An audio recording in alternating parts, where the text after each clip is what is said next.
Hi, welcome everyone to today's video.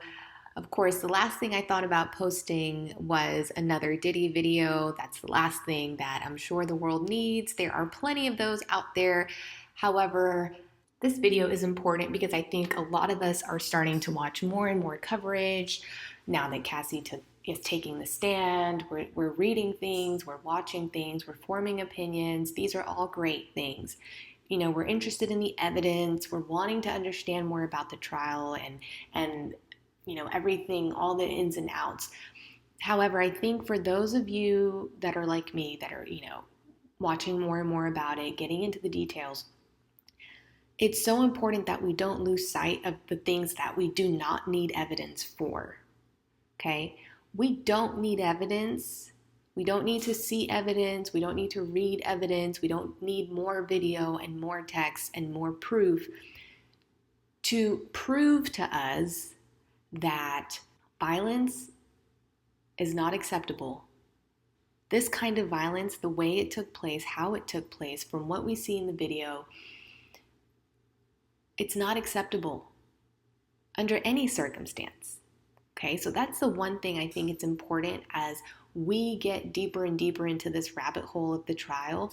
Things may come up, text, video, testimony, questioning the moral character of Cassie, of other girlfriends and partners or women or men who were involved in a lot of these things. That may come up. But what we don't need evidence for, right, to convince us, to show us, to prove to us, we don't need evidence of what's right and what's wrong, what's good and evil, what's healthy and unhealthy behavior.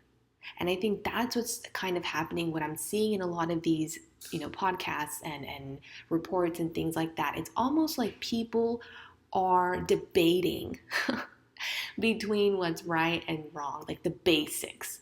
That's not up for debate. We're not debating whether or not it should be acceptable and it should be, or it could be okay to drag somebody down a lobby and give someone a black eye that you're dating or who you have some kind of relationship with. Why are people starting to talk as if they're waiting for the smoking gun, for someone to, in the trial, to show me that, this is wrong? No one should have to show you that putting hands on someone, the way that video portrays, is wrong. The way the text and the testimony describes, it's wrong to leave someone black and blue, bruised, with swollen eyes. That's just wrong, period. Because it should never be a behavior that we encourage in our society if we want to keep a healthy, thriving, secure, mentally stable society. We should have certain expectations and standards for ourselves. So please, please, please, please, please, those of you that are starting to get deep into this coverage, it's so important that we debate on the right things, but don't engage in certain debates that are off topic. There are certain non-negotiables. There are certain things that we shouldn't even be debating as this trial unfolds. There should never be a conversation about, well, since she did this, then why should he be held accountable? Stop. Don't go into those conditional spaces, into those debate kind of mindsets. So this video is kind of just a quick kind of reminder and shifting of focus on what we really need to be paying attention about as this trial continues to unfold. There's themes and important lessons that we can learn that I hope to cover in other videos, and I plan on doing some more because there's a lot to just learn about the human behavior and about society as a whole. So that's going to be coming up. But this specific trial coverage right now, a lot of people are starting to get confused, I think. They're starting to bicker and argue and debate about the wrong thing, okay? There are so many layers. It's not just black and white. It's very, very gray, and it's going to be very gray. The more and more that things come out, the more evidence, the more text, the more video or pictures, and as testimony continues, I'm sure it's just going to get even murkier. However, I think the one thing that we cannot lose sight of, regardless of what side you're on, as a society, the one thing that cannot get gray or murky. The one thing that we can't kind of get, the one thing that cannot get confusing is the bar, the standard that we have for ourselves as a society, right? As the human race, as people living here on earth. The one thing that we cannot compromise on and debate over is the bar and the standard that we hold ourselves to, and the difference between what's categorized as right and wrong. Okay? Two things can be true at the same time. Yes. Two people can be victims at the same time. Yes. Two people can also be participating and having their foot on both waters, right? They can be doing things that are kind of malicious and manipulative on both sides. Yes, someone can be a victim and also be a willing participant in other things. Both of those can be true at the same time. Someone can be a victim of a crime even though their character is poor, right? Even though they have poor character and maybe they're greedy, or maybe someone is prideful and vain and they are very, very ambitious. Whatever those traits that you may not like about a person, those may be true and they can still be deserving of justice and they still can be worthy of respect, and it still doesn't allow and make it okay for anyone to put their hands on them.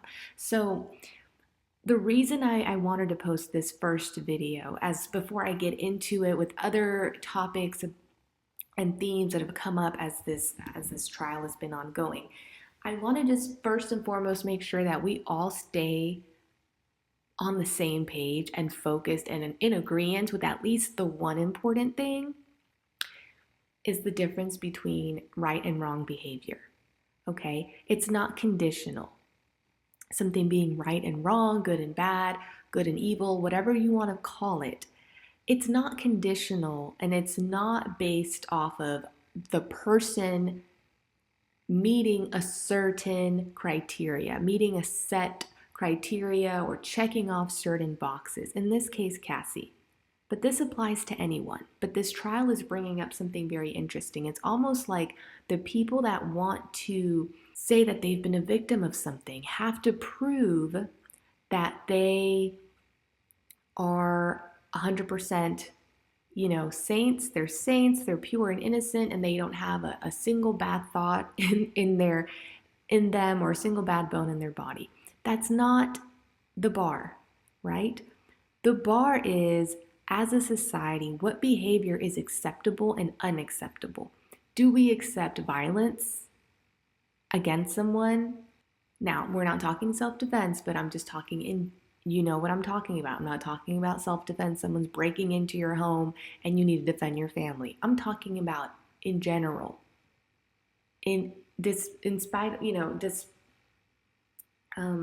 Excluding extreme circumstances of self-defense, right? Without provocation physically by someone else. As a society, do we really want to start blurring the lines between what's considered acceptable and not acceptable? I don't want to start going down that road. It's a very, very dangerous road. It's a very, very dangerous place to go, and that can cut both ways. So for people that are sitting here starting to justify someone getting kicked and dragged and beaten because that person is not a saint, because that person has a lot of money now, because that person benefited by going on trips and taking, private planes and wearing fancy clothes, that somehow that excuses and justifies another human being's behavior. That somehow we should no longer hold anyone accountable for committing violent crimes or acts of violence, that there should be no repercussions, that we should just start getting desensitized, turning a blind eye. We should start somehow taking it on a case-by-case basis. That is very, very concerning to me. With some of the comments, the commentary that I've been listening and reading about this trial, specifically about Cassie and Diddy's relationship, that is what's worrying me. And so I needed to get on here just to speak this out, because I don't hear it being spoken about as this is becoming a debate between whether or not she wasn't a victim, she was a gold digger, she was a willing participant, whatever that may be, whatever moral flaws that she may have as a human being, which I'm sure she has moral flaws like all of us do, right? And he does as well. We all do, in my opinion, right? This is what I'm getting from it as I'm watching. These are the things that are coming to mind for me. I can't be the only one who is seeing this. Why are we lowering the standard? Why are we starting to justify certain behavior? Why are we now saying, well, you can put someone under the influence without their knowledge and put something in their drink, and you can make them you can use their body in a certain way, you can abuse someone's body in a certain way, you can do disgusting things to them and mistreat someone because you can and because they let you. Just because you can doesn't mean you should. I thought this was basic, but I feel like it needs repeating. Just because you can do something doesn't mean you should do something. Just because someone gives you consent or permission doesn't mean that you should go ahead and cross certain lines and do certain things if you know. When you know that those things are hurtful and dangerous and disrespectful and demeaning, there's still a personal responsibility as a society to say, well, I know I could get away with this because technically they're telling me that if I give them money, I can do it. Is that the bar now? Is that the bar? Well, consent. People keep throwing this word around, consent, and they're willing. We need to start having a conversation about what consent means. When someone is giving consent, are they even in the place to give that kind of consent? Where does that consent come from? What is that consent built on? What has formed their mind in such a way to where they're giving that type of consent to begin with, right? Consent is based off of someone's state of mind, someone's development, someone's maturity, someone's stability, mental stability. So we have to start looking at the whatever the consent was for those people that are throwing out this word about, she was getting the money, so she was given consent. She was a willing participant as long as the money kept coming in. We have to start analyzing what that means. And that's for another video, which I can't wait to get on and talk about, because I think that's important too. But I think first and foremost, we need a quick reminder. This is like a public service announcement. A quick reminder, guys. Don't get distracted. You can have an opinion on someone's moral character. You can have an opinion on whether someone was greedy, whether someone was a quote unquote gold digger, whether someone was staying in a relationship because they had certain financial benefits. Okay, a lot of people do that. A lot of people stay for the wrong reasons. A lot of people stay in marriages for the wrong reasons. They get something out of a relationship. A lot of relationships are transactional. It does not change the bar. It should not change the bar. The standard that we have for ourselves as a society, that should not start messing with the lines. There are certain boundaries between what's right and what's wrong, what's acceptable and unacceptable, what is dangerous for us as a society, what can harm us, and what doesn't. These kinds of behaviors, doing this to people, putting hands on people, throwing them around, dragging them allegedly, all these whatever allegations, if these are true, right, and we have video evidence of, right, that someone, just basic video evidence of someone dragging someone around, that's not okay. We should be allowed to be upset and outraged about that, and we should be allowed to say that's not okay, even though the person in the video may have been receiving money and checks and getting paid Does that all of a sudden mean that in our minds we are numb and desensitized to the idea that being violent towards another person is wrong? It's harmful. It shouldn't be acceptable. We shouldn't be okay with that. So, as we go through this trial and as other things start coming out, and as we start seeing maybe text or whatever, don't let that mess with who we are, who we want to be, who we should be, how we should hold ourselves, to what standard, what moral code we should hold ourselves to as a society if we want to keep moving forward and growing instead of moving backwards. All right, thanks for listening. And now that that's out of the way, hopefully we can move on and really talk about some of the other topics and interesting themes that have come up during this trial and during this conversation. So I can't wait to touch on those on some upcoming videos with you guys. So stay tuned.